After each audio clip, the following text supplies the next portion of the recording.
Assalamualaikum warahmatullahi wabarakatuh. Alhamdulillahi rabbil alamin. Wabihi nasta'inu ala umuri dunya waddin. Wassalatu wassalamu ala asrafil anbiya'i wal mursalin. Wa ala alihi wa ashabihi wa man tabi'ahum bi ihsanin ila yaumiddin. Asyhadu an la ilaha illallah wahdahu la syarikalah wa asyhadu anna Muhammadan abduhu wa rasuluh. Allahumma salli wa sallim wa barik ala Muhammad wa ala ali Muhammad kama sallaita wa barakta ala Ibrahim wa ala ali Ibrahim fil alamin innaka Hamidum Majid. Rabbi shrah li sadri wa yassir li amri wahlul 'uqdatam min lisani yafqahu qauli, amma ba'du. Bapak-bapak dan ibu-ibu serta jamaah sekalian, rahimani wa rahimakumullah. Alhamdulillah, pada malam ini kita bisa berjumpa kembali untuk melanjutkan ngaji kitab Shahih Fiqh Sunnah karya Syekh Abu Malik Kamal bin As-Said Salim hafizahullah ta'ala. Dan insyaallah Bapak Ibu, pada kesempatan malam ini kita akan melanjutkan pembahasan tentang talak, perceraian. Pada pertemuan pekan lalu pembahasan kita sudah sampai pada talak orang yang dipaksa untuk melakukan talak atau cerai terhadap istrinya. Itu kemarin terakhir ya. Oke. Nah, malam ini kita akan lanjut tentang talaknya orang yang dalam keadaan marah. Talaku al-ghadban. Apakah orang yang sedang marah lalu dia mengucapkan kata cerai kepada istrinya itu berlaku atau tidak? Nah, itu yang akan kita bahas pada kesempatan malam ini diantaranya. Dan kalau masih ada kesempatan waktu, kita bisa sambung dengan bab lanjutan ya. Baik, yang pertama Bapak Ibu dan Ibu sekalian, marah atau dalam bahasa Arab disebut al-ghadab ya. Itu adalah halatun minal ittirab al-asabi. Keadaan di mana seseorang mengalami kegoncangan ya. Wa adamut tawazuni al-fikri. Dan pikirannya tidak seimbang. Itu yang terjadi pada seseorang jika ada orang lain yang melakukan suatu tindakan berlebihan sehingga seseorang itu menjadi marah ya. Baik mungkin penyebabnya ucapan atau tindakan pemicunya sehingga orang itu menjadi marah. Nah, itu ta'rif atau pengertian al-ghadab yang diterangkan oleh Syekh Abu Malik Kamal bin As-Said Salim. Lalu beliau menjelaskan, marah itu kata beliau, wal ghadabu ala salasati aqsam. Marah itu ada 3 bagian. Yang pertama, atau ada 3 tingkatan ya. Yang pertama,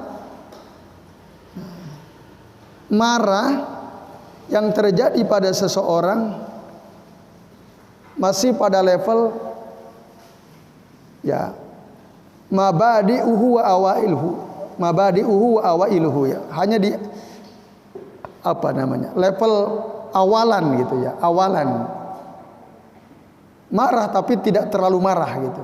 Tapi sudah terpancing emosinya. Akalnya masih bisa berpikir dengan baik ya. Gitu. Pikirannya juga belum goncang, tapi dia sudah terpancing emosinya. Tapi masih bisa terkendali pikirannya, akalnya. dan bahkan dia masih tahu gitu, wa ya'lamu ma yaqulu wa yaqsudu, tahu apa yang diucapkan, sadar apa yang dia inginkan. Fahadalah iskala fi wuqu'i talaqih. Nah, maka keadaan marah level yang rendah ini, nah, tidak ada ya kesulitan untuk mengatakan bahwa ini terjadi. Kata cerai yang diucapkan oleh seorang suami yang sedang emosi tapi masih di level awal, maka itu terjadi perceraian, Bapak Ibu. Nah, wuku'u talaqihi. Nah, apalagi jika emosinya itu memang terjadi saat ya ada keraguan-raguan dalam pikirannya, apakah saya ceraikan atau tidak, saya ceraikan atau tidak. Terpiculah oleh sesuatu, mungkin tindakan istrinya, mungkin ucapan istrinya, lalu dia agak marah sehingga akhirnya si suami mengatakan, ya sudah, aku ceraikan kamu. Nah, tapi dia masih bisa berpikir jernih. Ada keraguan gitu, ini saya ceraikan tidak ya? Ini kok kayaknya saya udah nggak cocok sama dia ini, walaupun sudah hidup 15 tahun gitu ya, udah 20 tahun. Nah, misalnya ya, tapi ada hal yang ternyata susah dikompromikan, susah disamakan. Nah, akhirnya ada keraguan di dalam pikiran si suami.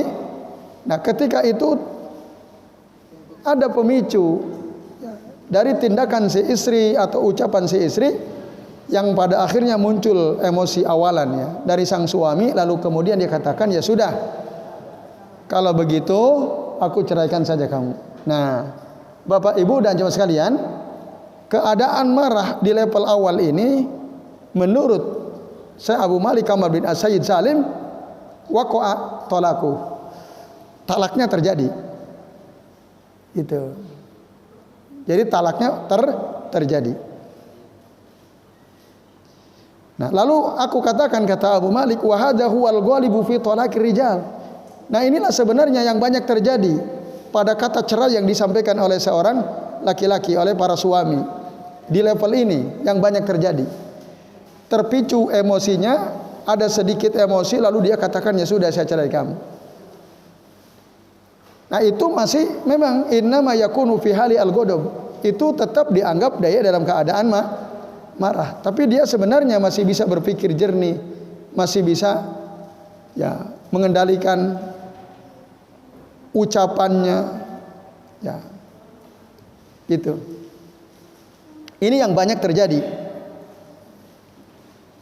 Nah, walau jaza adamu wuqu'it talaqil ghadbani mutlaqa. Nah, ini andai kata boleh ya tidak terjadinya perceraian dari orang yang sedang marah secara mutlak. Maksudnya ketika andai kata orang yang marah itu secara mutlak kata cerainya tidak dianggap atau tidak berlaku, lakana likulli ahadin an yaqula kuntu ghadbana, maka niscaya setiap orang, setiap laki-laki dia akan berkata, oh maaf tadi saya itu lagi marah. Dengan gampangnya dia akan meralat gitu ya. Makanya beliau ini di sini dalam kitab ini memberikan penjelasan ada tingkatan-tingkatan marah. Nah, marah seperti apakah yang kata cerainya tidak berlaku dan marah yang bagaimana kata cerainya tetap berlaku. Nah, maka level marah yang pertama baru permulaan awalan gitu ya. Lalu kemudian si suami mengatakan aku cerai engkau, itu terjadi gitu. Karena dia masih sadar, emosi ada, cuman dia masih bisa berpikir. Nah, maka keadaan marah pada tingkatan ini ya kata cerainya berlaku. Ini Bapak Ibu dan jamaah sekalian rahimani rahimakumullah. Siapa yang tahu? Ya suami. Bahkan istri pun nggak bisa itu. Ya, marah beneran atau marah pas permulaan gitu ya. Bukan ngapus ya. Marah cuman waktu awalan, baru awalan marah. Nah, makanya jengkel gitu ya, saking keselnya ya mungkin isinya ngomong lagi gitu ya. Udah dibilang nanti ngomong lagi, iya nanti. Ya gimana? Ya udah kamu ceraikan aja, saya ceraikan kamu ya misalnya ya. Emosi, jengkel. Nah, itu terjadi, hati-hati. Hati-hati ya. Maka keadaan marah yang baru pada level awal itu kata cerainya berlaku. Berarti udah dihitung satu. Andai kata itu talak satu, tinggal sisa dua gitu. Walaupun dia tentu bisa rujuk, tapi itu sudah dihitung. Ketika nanti yang kedua kali terjadi begitu lagi, dihitung lagi gitu. Nah ini maka harus hati-hati.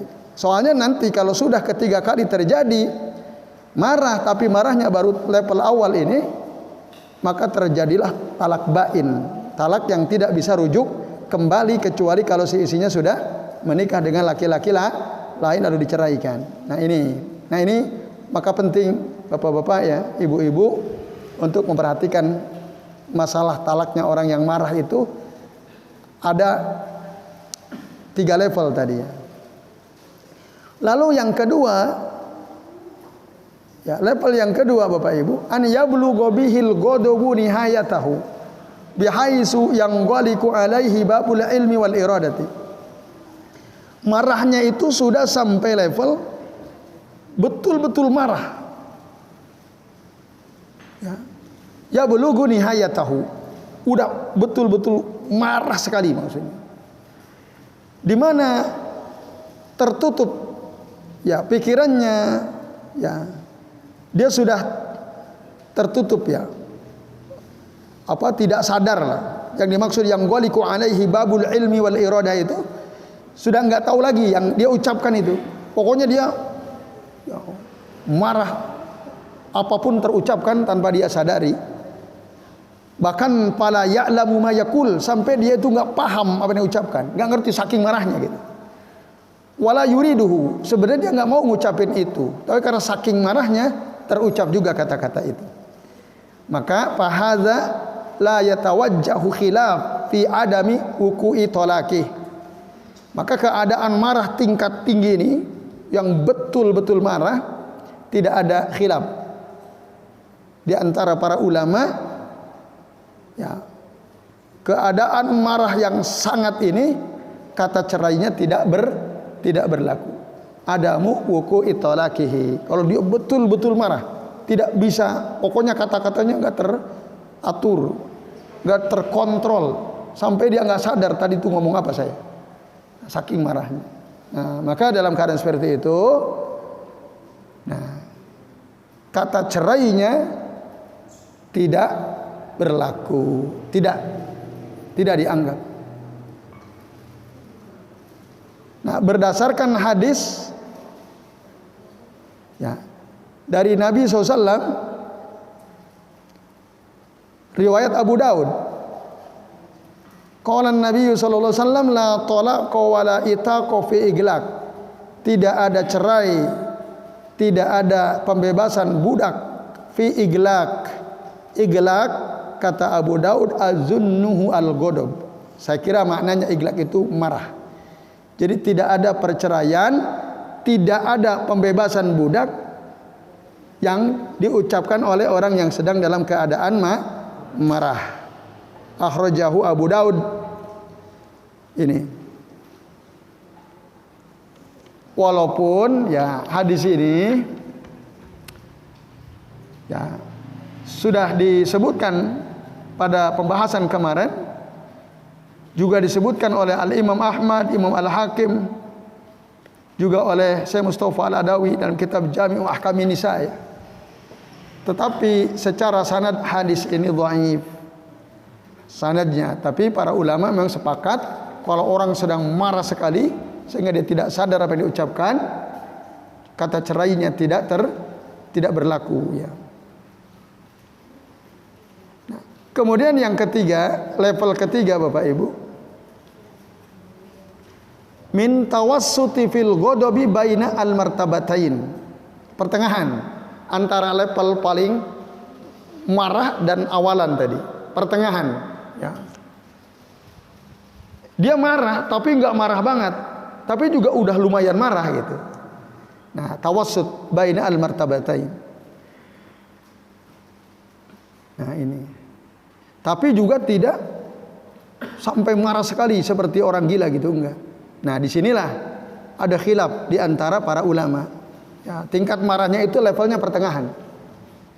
Ya, ini memang ngukurnya agak susah ini ya. Ngukurnya agak susah. Tapi menurut keterangan saya Abu Malik Kamal bin As-Said Salim, ya ini ada marah pertengahan yang dia tidak marah sekali, tapi emang betul-betul marah gitu. Nah ini Bapak Ibu dan sekalian, ada khilaf di sini. Kata saya Abu Malik Kamal bin As-Said Salim, fi hadhil halah yasilu bihi al-ghadab ila darajatin yaglibu 'alaiha fiha al-khalal wal idtirab fi aqwalihi wa af'alihi. Nah, dalam keadaan seperti ini memang marah betul-betul terjadi padanya sampai pada derajat, pada level, nah dia ya Bapak Ibu dan sekalian goncang gitu ya, gitu. Yaglibu alaihi fiha al-idtirab ya, wal khalal. Nah, khalal itu ya kacau gitu ya. Nah ini, maka dalam keadaan seperti ini kacau pikirannya, ada kegoncangan dalam ucapan maupun dalam perbuatannya, sehingga dia ya tidak apa ya, fayamna'uhu minat tasabbut, tidak apa ya, tidak bisa dimantapkan gitu apa yang dia ucapkan, apa yang dia perbuat itu. Nah, walaupun akalnya belum hilang sepenuhnya, masih dia bisa kendalikan, tapi dia marah gitu. Walaupun keadaan ini jarang ya, wahiyya halatun nadhirah kadzalik. Tapi ini level pertengahan. Nah, madhab al-a'immah al-arba'ah berpandangan annahu yaqa'u talaqul ghadbani bihadhil kaifiyah. Sesungguhnya terjadilah talak orang yang sedang dalam keadaan marah ya, seperti yang digambarkan ini tadi. Ya, dia tidak masih bisa mengendalikan, udah kacau pikirannya, goncang pikirannya, tapi dia masih bisa mengendalikan. Ya tidak seperti orang gila. Kalau udah marah banget kan, mungkin semua dibanting, handphone dibanting, laptop dibanting, TV dibanting, semua kaca lemari dipecahin, tak terkendali, itu marah sekali. Ini enggak, dia marah, tapi mau banting handphone mikir, ini mahal sayang kalau kalau saya banting ini, tapi dia marah. Nah, ini. Tapi betul-betul marah. Maka orang yang seperti ini, kata cerainya yaqa'u talaquhu al-ghadbanu bihadhihi al-kaifiyah, menurut madzhab al-a'immah al-arba'ah. Sementara menurut yang lain, la yaqa'u fi hadhil halah, tidak terjadi cerai ya, tidak berlaku kata talak dalam keadaan marah level kedua ini. Nah ini adalah pendapat yang dipilih oleh Syekhul Islam Ibnu Taimiyah rahimahullah, termasuk Ibnu Qayyim al-Jauziyah, di mana beliau mengatakan wal adillatu syar'iyyatu tadullu ala adami nufudhi talaqihi.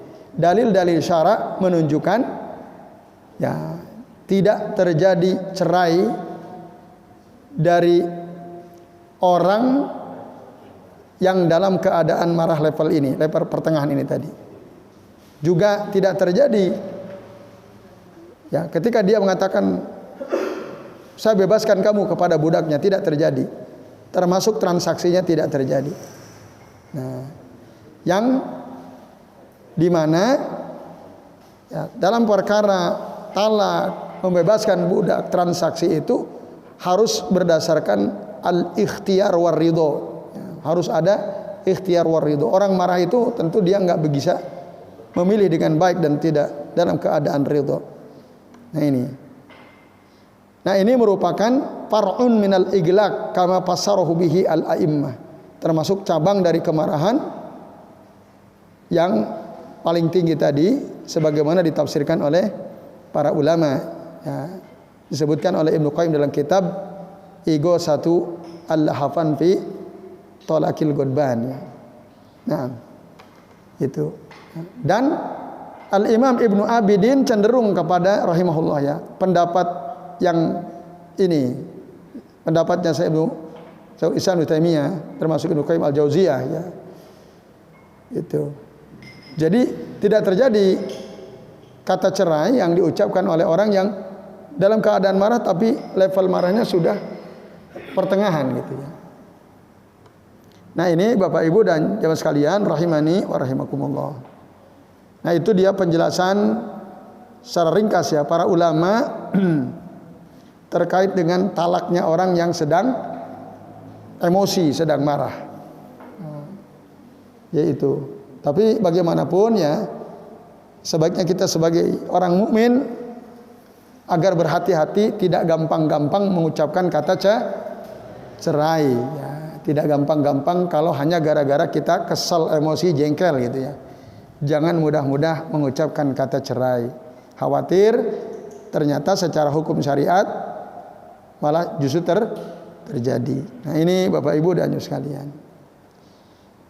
Kemudian yang kedua, yang berikutnya, berarti yang keempat ya. Yang pertama kan talak orang yang salah ya. Yang kedua talaknya orang yang dipaksa. Yang ketiga talaknya orang yang sedang dalam keadaan marah. Yang keempat talaknya orang yang safih. Safih itu akalnya khafif ya, tidak sempurna. Jadi setengah sadar setengah gila. Ada ya orang yang seperti itu? Kurang 1% ya. Nah, iya. Jadi kadang-kadang dia kayak orang aneh gitu ya. Tapi kadang-kadang dia sadar. Nah, itu disebut safih ya. Bagaimana orang safih itu ya? Ketika dia menikah punya istri, lalu dia mengucapkan kata cerai kepada istrinya. Nah, Bapak Ibu dan jamaah sekalian, rahimani wa rahimakumullah. Safih itu adalah orang yang khafiful aql alladhi yatasarrafu fil mali ala ghairi wifqil aqli wa syar'i. Orang yang akalnya khafif. Ya, khafif itu makna dasarnya ringan gitu ya. Artinya enggak kurang sekian persen gitu ya. Yang ketika dia mengeluarkan harta itu sering tidak masuk akal gitu. Belanja menggunakan hartanya tidak masuk akal ya. Nah, atau tidak sesuai ketentuan syariat. Nah, lalu bagaimana kalau dia menceraikan istrinya? Nah, kebanyakan ulama ya mengatakan yaqa'u inda aksari ahlil ilm. Terjadi cerainya. Menurut kebanyakan para ulama yang berkata ini diantaranya Abu Hanifah, Imam Malik, Imam Syafi'i, Imam Ahmad wa ghairuhum dan yang lainnya. Meskipun ada yang berpendapat seperti Imam atau mazhab Asy-Syiah Al-Imamiyah, mereka mengatakan tidak ya, tidak terjadi tolak as-safi. Tapi pendapat yang pertama itu lebih sahih. Ya, karena apa? Karena orang safi itu mukallafun malikun ya. Tetap dia sebagai mukallaf ya. Dia juga dianggap memiliki sesuatu. Nah, termasuk li mahalli at-talaq dalam masalah talaknya. Apalagi orang yang safi itu ya di dalam syariat kalau dia sudah kacau berlebihan gitu ya. Dalam menggunakan hartanya boleh dihajar fil mali khassatihi ya, walaupun itu harta dia sendiri ya boleh dikendalikan ya, uangnya dibatasi dia dalam menggunakan hartanya. Nah, maka dengan demikian ya, di antara dua pendapat ini yang lebih sahih menurut Abu Malik Kamal bin As-Sa'id Salim adalah pendapat jumhur, yaitu talaknya tetap terjadi. Nah, ini Bapak Ibu dan sekalian. Lalu yang kelima, talaknya orang yang sakit, yang disebut oleh sebagian ahlul fikih disebut dengan tolakul firor. Ditalak, seorang suami mentalak istrinya untuk menghindari, firor itu artinya lari ya secara bahasa, tapi maksudnya untuk menghindari supaya istrinya itu tidak punya hak waris, tidak mendapat warisan. Bapak Ibu, kalau istri sudah dicerai punya hak waris atau tidak ketika suaminya meninggal? Tidak, karena sudah tidak ada hubungan. Nah, jadi ada seorang suami sakit, supaya hartanya aman, istrinya dicerai. Apalagi kalau dia ngerasa, wah ini sakitnya sakit parah, paling sebentar lagi aku mati. Nah, daripada hartaku jatuh ke istriku, lebih baik tak ceraikan aja sekarang gitu ya. Supaya nanti kalau sudah cerai, dia tidak punya hak waris.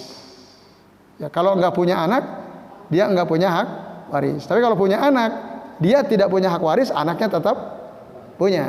Anaknya kan nasabnya nggak bisa putus. Tapi kalau hubungan si wanita yang sudah dicerai oleh suaminya, lalu kemudian mati misalnya, apakah dapat warisan? Tidak. Ya, tapi di sini ada rincian ya, bisa lihat. Nah, jika kata cerainya itu memang bertujuan untuk itu, untuk memutus sebab si wanita itu mempunyai hak waris. Maka dikatakan di sini, idza talaqal maridu maradul mauti zaujatahul madkhulu biha fi maradihi bi ghairi talabin minha aw ridon, ya talaqan ba'inan summa mata wa hiya fi iddatiha min talaqihi hadza fa hal yaqa'u talaquhu am la. Jika seorang laki-laki yang sedang sakit yang karena sakitnya itu kemudian dia mati gitu ya, lalu dia mencerai istrinya yang sudah dia gauli, dan dia mengatakan cerai itu di saat dia sedang sakit, dan istrinya tidak minta cerai. Kan ada ya suami sakit, istrinya udah nggak sabar, nggak mau ngurus suami, akhirnya dia minta cerai, minta khulu. Itu ada juga yang seperti itu, ada nggak? Ada, yang kayak gitu ada. Nah, ini enggak, istrinya sabar, ngopeni suami, ngurusi suami, walaupun sedang sakit parah, malah suaminya yang menceraikan. Nah, akhirnya matilah si suami ini setelah dia mengucapkan kata cerai. Misalnya, katakanlah hari ini si orang suami sakit ini bilang, aku ceraikan kamu, berarti masa iddahnya cerai hidup itu berapa lama? Salah satu kuru ya, 3 kali suci atau 3 kali haid, 3 bulan lah kira-kira. Nah, ketika si suami ini mengucapkan cerai baru pertama misalnya, lalu tapi dia ucapkan aku ceraikan engkau, aku ceraikan engkau, aku ceraikan engkau, maka menjadi langsung talak 3 dengan 1 kali ucapan dalam keadaan sadar. Nah, berarti tolaknya tolak bain kan, tolakon bainan. Kemudian sebulan kemudian akhirnya setelah kata cerai itu terucap, sebulan kemudian si suami ini meninggal. Summa mata wahya fi iddatiha. Sementara si istri ini masih ada dalam masa iddahnya kan, baru 1 bulan dari diceraikan oleh si suaminya tadi. Apakah kata cerai yang diucapkan oleh suami yang sedang sakit dan dia sengaja itu dilakukan untuk supaya istrinya tidak dapat warisan, terjadi enggak cerai itu? Nah, terus apakah kelak nanti si istri ini yang ditalak dia mendapat warisan atau tidak? Nah, ini kata saya Abu Malik ya, laisa fi hadhihi al-mas'alati nasun min kitabillahi azza wa jalla wala min sunnati Rasulillah sallallahu alaihi wasallam. Nah, ini penjelasan masalah seperti ini, dalil jelasnya, nasnya itu tidak ada dalam Al-Quran, tidak ada dalam sunnah. Oleh karenanya, walidha ikhtalafa ahlul ilm fi dzalika. Para ulama berbeda pendapat tentang masalah ini. Nah, ini Bapak sekalian, tapi jumhur mengatakan maka kata cerai yang diucapkan oleh suami yang sedang sakit parah,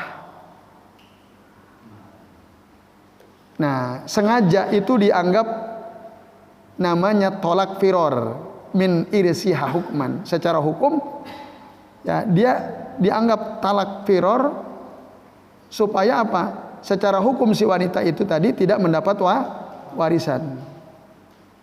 Gitu.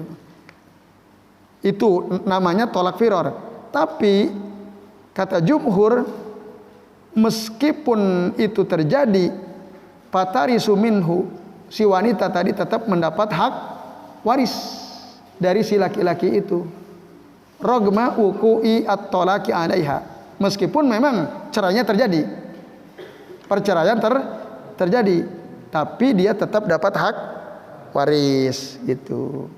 Nah, untuk menutup pintu ya agar tidak terpotong gitu hak si wanita tadi mendapatkan warisan dari si suaminya. Soalnya kan dia tidak minta untuk diceraikan, bahkan dia ngurus suaminya dengan baik. Nah, ini Bapak Ibu dan jamaah sekalian rahimani wa rahimakumullah ya. Penjelasan tentang talaknya orang yang sakit yang disebut tolak firor itu tadi ya. Jadi ini.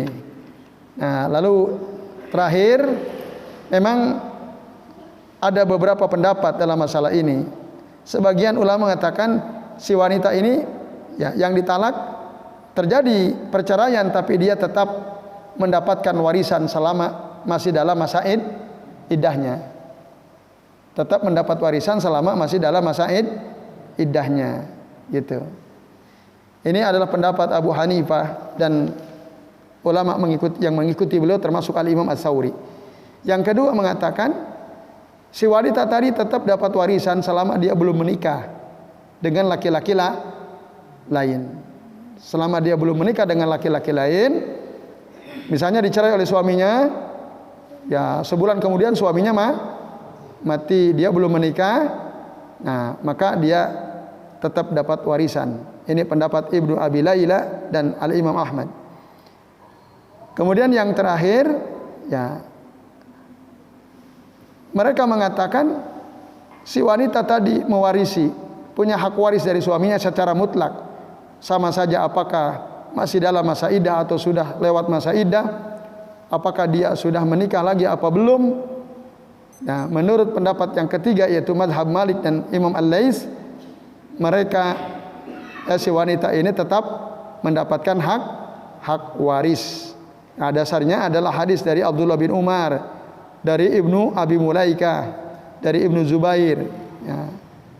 Tuh, tapi hadisnya ini agak lumayan panjang, jadi intinya ada dalilnya ya, termasuk hadis dari Ibnu Umar tentang kasus perceraian Ghailan Ibnu Salimah As-Saqafi ya, ketika menceraikan istri-istrinya, termasuk Abdurrahman bin Auf juga ketika menceraikan istrinya saat beliau lagi sakit ya. Nah, ini Bapak Ibu dan jamaah sekalian rahimani wa rahimakumullah ya, penjelasan secara ringkas terkait dengan hukum yang berkaitan dengan seorang laki-laki yang sakit lalu menceraikan istrinya padahal dia tidak meminta cerai.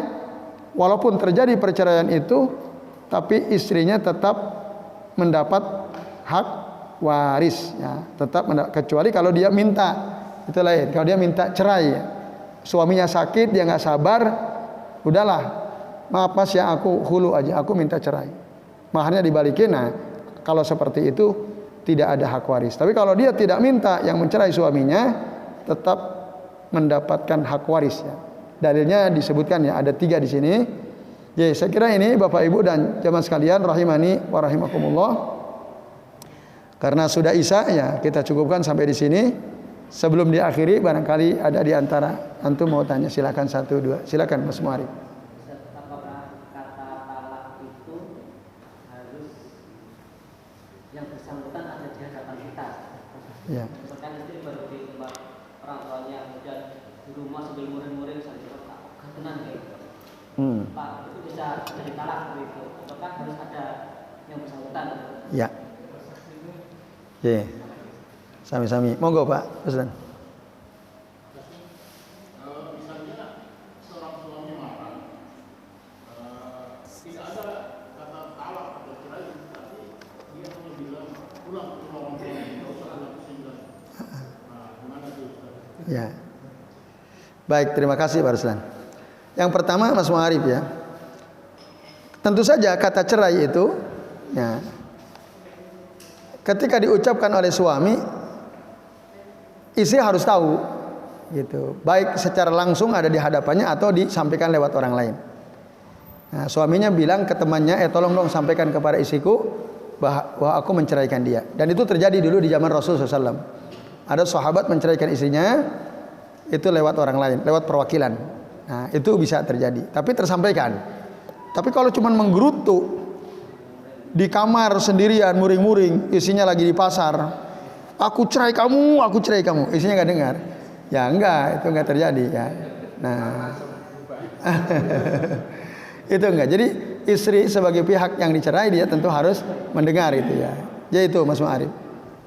Tapi tadi bisa disampaikan secara langsung di hadapannya atau bisa disampaikan lewat perwakilan. Nah, atau juga bisa lewat WA.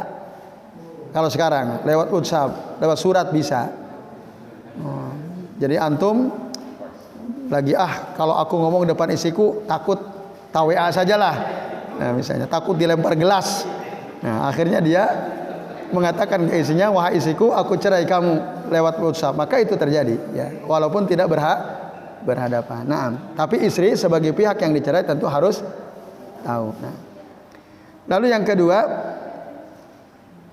cerai itu seperti yang pernah kita bahas pada pertemuan sebelumnya, ada dengan bahasa sorry ya, bi ibaratin soriha atau bi al-kinayah, dengan ungkapan clear jelas atau dengan bahasa kiasan. Nah, kalimat aku pulangkan engkau ke rumah orang tuamu dan jangan balik lagi ke sini, yaitu termasuk kata cerai, tapi bil kinayah, dengan bahasa tidak langsung. Ya, dengan bahasa tidak langsung. Kalau langsung kan aku ceraikan kamu. Kalau itu sebenarnya dicerai juga, cuma dengan bahasa tidak langsung. Tapi terjadi dalam keadaan marah, tergantung tadi marahnya. Marah sekali, marah pertengahan atau marah awalan. Kalau dia marahnya baru permulaan atau pertengahan, terjadi perceraian. Kalau dia marahnya luar biasa, tadi tidak ada khilaf bahwa cerainya tidak terjadi. Kalau dia marah sekali. Nah, dengan bahasa tadi, aku pulangkan kamu ke rumah orang tuamu, jangan balik lagi sini. Ya itu sudah kata cerai. Yaitu Pak Ruslan. Nah, tinggal tergantung tadi marahnya di level mana gitu ya. Nah, monggo Pak Pantun.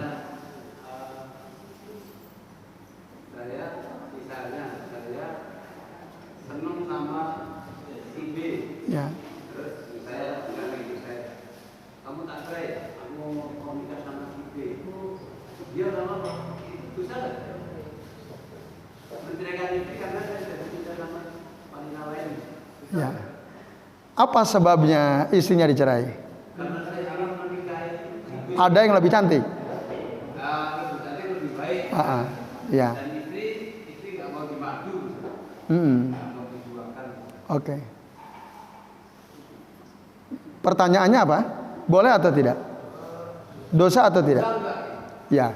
Jawab. Zolim. Tapi itu terjadi perceraian itu. Cuma tentu saja zolim dia. Isinya tidak salah kok diceraikan gara-gara ada rumput yang lebih hijau kan? Iya. Ya zolim. Zolim dia.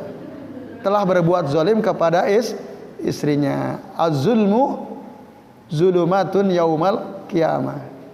Orang yang zalim itu kelak nanti menjadi kegelapan pada hari kiamat. Nah, tidak bagus tentu saja.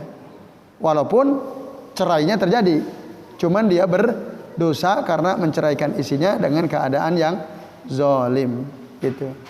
Wong tidak salah kan? Apalagi sudah punya anak dan seterusnya kok tiba-tiba diceraikan gara-gara ada rumput yang lebih hijau kan? Nah, istilahnya gitu. Ya itu Pak Anton. Allah alam bisawab. Nah, terakhir silakan. Dia tanya Ya. Kalau misal kalau kita talak itu kan kayak perintah dulu. Ah. Nah, misal kalau kayak menawarkan gitu. Oh, tawaran. Gimana ya biasa mau gitu. Heeh. Ya. Sejujurnya Ya kalau kamu udah nggak cocok gitu ya. Kalau kayaknya kita ribut terus, ya sudahlah terserah kamu. Monggo. Ya kamu mau cerai oke, gitu ya. Atau mau lanjut kan gitu. Apakah itu terjadi perceraian? Tentu tidak. Tidak itu kan tawaran, kamu mau cerai, ayo kan gitu. Kan kalau kamu mau tinggal aku bilang aku ceraikan kamu. Tapi kalau kamu nggak mau ya sudah, kita berdamai kan. Ya kita ya saling memahamilah kekurangan masing-masing kan gitu. Nah itu tentu kalau tawaran belum, tidak dianggap cerai. Nah itu termasuk bersyarat. Nah aku ceraikan kamu jika kamu keluar rumah untuk bekerja sementara aku tidak mengizinkan. Nah jadi aku ceraikan kamu kalau kamu kerja. Gitu. Terjadikah perceraian? Tidak, selama syaratnya tidak terpenuhi. Tapi kalau syaratnya terpenuhi, akhirnya ternyata istrinya ngelamar kerja. Nah, maka karena syarat terpenuhi berarti perceraian terjadi gitu. Tapi kalau selama syaratnya belum terpenuhi, cerainya belum terjadi. Nah, itu. Cerai, dia mengucapkan kata cerai tapi ada syaratnya. Nah, apalagi tawaran itu belum terjadi, kecuali kalau isinya oke, ya sudah kita cerai aja. Nah, berarti ya udah kalau gitu aku ceraikan kamu, baru terjadi. Nah, itu. Wallahu a'lam bishawab. Jadi baik Bapak Ibu dan jemaah sekalian, sementara ini yang bisa kita bahas. Terima kasih atas perhatiannya. Mohon maaf ya apabila yang kami sampaikan ada kesalahan. Mari kita akhiri dengan doa kafaratul majlis. Subhanakallahumma wa bihamdika asyhadu an la ilaha illa anta astaghfiruka wa atubu ilaik. Wa sallallahu ala Muhammadin wa ala alihi wa sahbihi wa baraka wa sallama alaihim ajmain. Billahi taufiq wal hidayah. Wassalamualaikum warahmatullahi wabarakatuh.